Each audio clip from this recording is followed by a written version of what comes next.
Yes, I think there is a strike coming, and I'm often asked as an academy leader, we have 52 schools around the country, what I think of this, because it will disrupt children's education.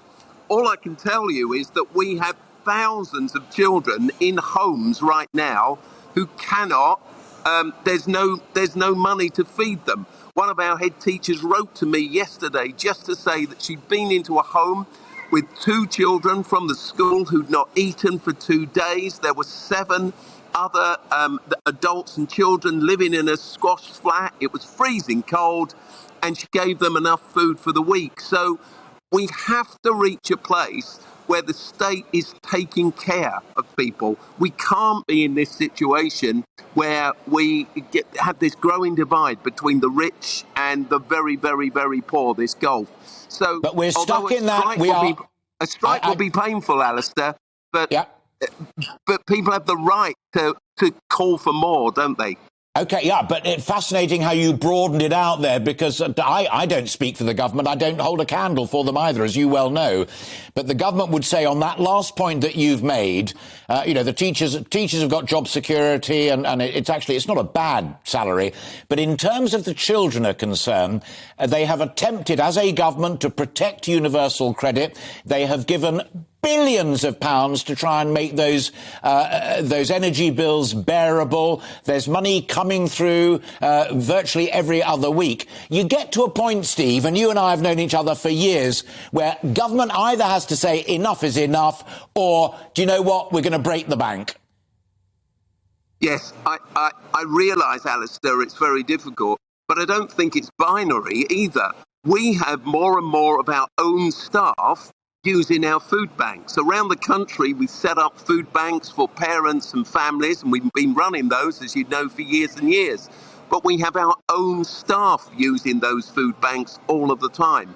I talked to the leader of a big chain of hotels who wanted to contribute to our food banks, and she said to me, the CEO said to me, "What's the best thing we can do to help you?" And I said, it's pay staff at least a living wage. We have so many people in schools, not the teachers, but learning assistants, in spite of the rise that they've received, in a situation where they really can't make ends meet. So as I say, it's not binary. We want to keep our schools open, obviously, but we respect everybody's right to stand up and say, we cannot carry on, we can't live. Oasis, by the way, Alastair, we've just launched a scheme to support 2 of the giant hospitals in the area where I live, Guy's and St Thomas's Hospital. They're in the same way. They're hemorrhaging staff. We have to do something to turn this situation around, or everything will collapse. Final point is you told a school leavers conference. Let's end talking about the young people, because ultimately they're the ones that really matter in all of this. And you told a conference in Cambridge recently, young people are idealistic. They want to serve and make a difference to the world. I spoke to a former president of the Royal College of Nursing yesterday who said they don't want to go into nursing anymore because of the problems. Are you finding the same difficulty in the teaching profession? No, and I'd also disagree with that comment from the person you mentioned in the health service. We work in the health service as well. We have quite large operations in some hospitals around the country in the A&E departments. What we find is a slightly different thing. Young people leaving university are idealistic. They flood into teaching, and that's what I found when I was speaking in Cambridge. What happens down the line is their idealism slowly gives way. In the teaching profession, 40% of all teachers leave within the first 5 years. They become disenchanted. And I think that's what happens in the nursing profession as well. In fact, my own daughter, one of my daughters, is a GP.